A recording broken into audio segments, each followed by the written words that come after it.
Assalamualaikum warahmatullahi wabarakatuh. Perkenalkan, nama saya Mu'il Basyari Hartono dengan NIM 213111132 dari kelas PAI 3D. Di sini saya akan mereview sebuah artikel jurnal yang berjudul Fiscal Decentralization: The Knowledge Economy and School Teacher Work in Urban China. Desentralisasi fiskal, ekonomi, pengetahuan, dan upah guru sekolah di perkotaan Cina. Video ini dibuat guna memenuhi tugas manajemen pendidikan Islam. Desentralisasi fiskal adalah konsep yang menangkap sejauh mana pemerintah mengizinkan administrator lokal untuk mempertahankan bagian mereka yang dihasilkan secara lokal pendapatan, atau memutuskan bagaimana sumber daya dialokasikan. Pada jurnal ini mengkaji bagaimana desentralisasi fiskal dan kemajuan menuju pengembangan ekonomi pengetahuan intensif yang mempengaruhi upah guru di Cina. Jurnal ini membuat dua kontribusi. Yang pertama untuk teori penentuan upah guru, dan yang kedua penentuan upah guru Cina literatur. Untuk memeriksa apakah dan sejauh mana desentralisasi fiskal, ekonomi pengetahuan dan interaksi mereka yang dapat mempengaruhi upah guru, jurnal ini fokus pada Cina karena dua alasan. Yang pertama, desentralisasi fiskal telah menjadi fitur yang menonjol dari hubungan antar pemerintah Cina sistem fiskal. Kemudian alasan yang kedua, karena pendidikan yang dimilikinya baru-baru ini menjadi pusat perdebatan internasional tentang cara terbaik untuk mengembangkan sistem pendidikan berkinerja tinggi. Kompensasi guru mencakup gaji dan tunjangan, sedangkan di masa lalu banyak manfaat tambahan yang belum sepenuhnya transparan. Reformasi baru-baru ini telah memasukkan tunjangan tambahan ke dalam tagihan upah. Misalnya, perumahan gratis telah diganti dengan dana tabungan perumahan yang jelas tercantum pada tagihan upah. Di masa lalu, seperti semua pegawai negeri, guru tidak harus berkontribusi pada asuransi sosial. Meskipun mereka menerima pensiunan yang lebih baik daripada karyawan yang bekerja di sektor swasta atau bahan usaha milik negara. Reformasi pensiun pada tahun 2014 dan 2015 bagaimanapun mengamanatkan bahwa guru sekarang harus membayar proporsi yang sama dari upah untuk program asuransi sosial dan bahwa upah pokok harus ditingkatkan menjadi mengkompensasi upah yang disumbangkan ke asuransi sosial. Selanjutnya, jurnal ini menemukan bahwa desentralisasi fiskal memiliki pengaruh negatif terhadap upah guru. 1% peningkatan desentralisasi fiskal mengurangi rata-rata sekolah dasar tahunan gaji guru sebesar 0,87% menjadi 0,92%.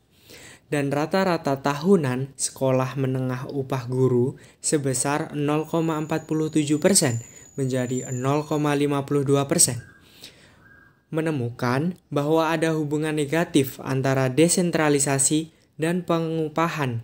Hal ini penting karena umumnya diasumsikan bahwa devolusi akan meningkatkan sejauh mana upah mencerminkan kebutuhan lokal ekonomi. Tetapi ini mungkin tidak terjadi jika pembangunan jangka panjang membutuhkan tingkat yang tinggi, akumulasi modal manusia dan administrator lokal untuk memiliki prioritas jangka pendek. Kemajuan menuju ekonomi padat pengetahuan tidak memiliki pengaruh yang signifikan yang mempengaruhi gaji guru sekolah. Meskipun tidak menemukan efek langsung yang signifikan dari ekonomi pengetahuan pada upah guru, jurnal ini mengemukakan bahwa kemajuan ke ekonomi padat pengetahuan memperkuat hubungan negatif antara desentralisasi fiskal dan upah guru. Mengkondisikan pada tingkat rata-rata ekonomi pengetahuan, peningkatan 1% dalam desentralisasi fiskal mengurangi rata-rata gaji guru sekolah dasar tahunan sebesar 0,94% hingga 1,27%. Dan rata-rata gaji guru sekolah menengah tahunan sebesar 0,55% menjadi 0,92%.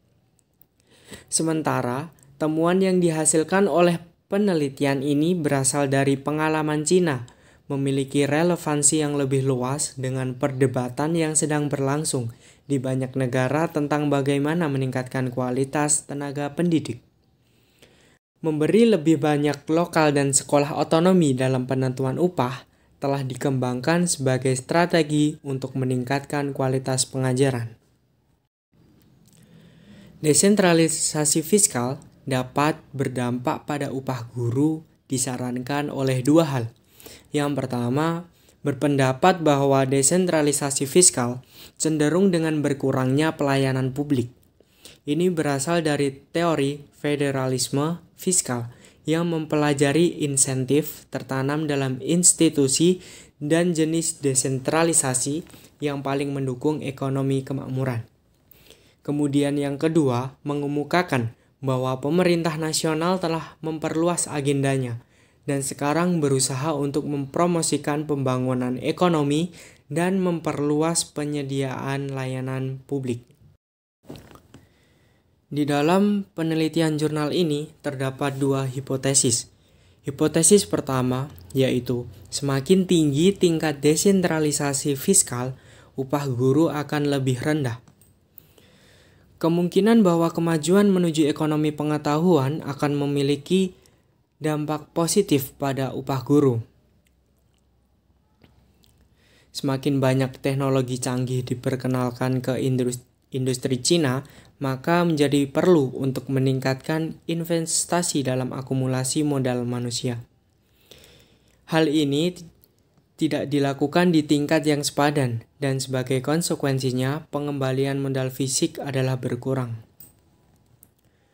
Kemudian hipotesis yang kedua yaitu ketika tingkat ekonomi pengetahuan lebih tinggi, upah guru akan lebih tinggi. Sebagai tingkat teknologi dalam ekonomi meningkat, seiring dengan meningkatnya permintaan akan pekerja yang lebih terampil dan untuk kualitas guru yang lebih baik, efek ini akan cenderung menjadi nyata pada tingkat yang lebih tinggi.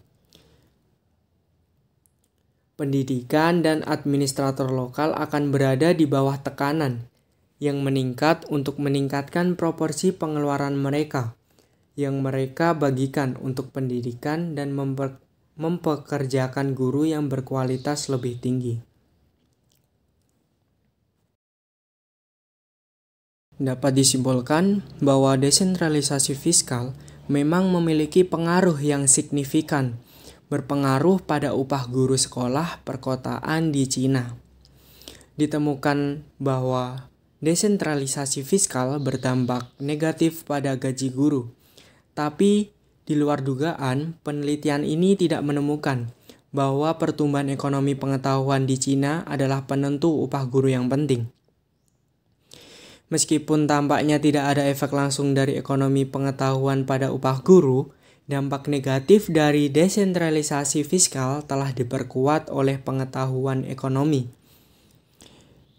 Kemudian jurnal ini juga menunjukkan bahwa pemerintah daerah di Cina belum cukup memodifikasi kecenderungan mereka untuk berkonsentrasi pada pertumbuhan jangka pendek, menyimpulkan bahwa jika pemerintah nasional yakin akan kebutuhan untuk meningkatkan kualitas guru, perlu meninjau kembali insentif yang ditawarkan kepada lokal administrator untuk berinvestasi dalam pengembangan modal manusia dan merangkul upah kebijakan yang sesuai dengan ekonomi pengetahuan yang ingin dibangun di Cina.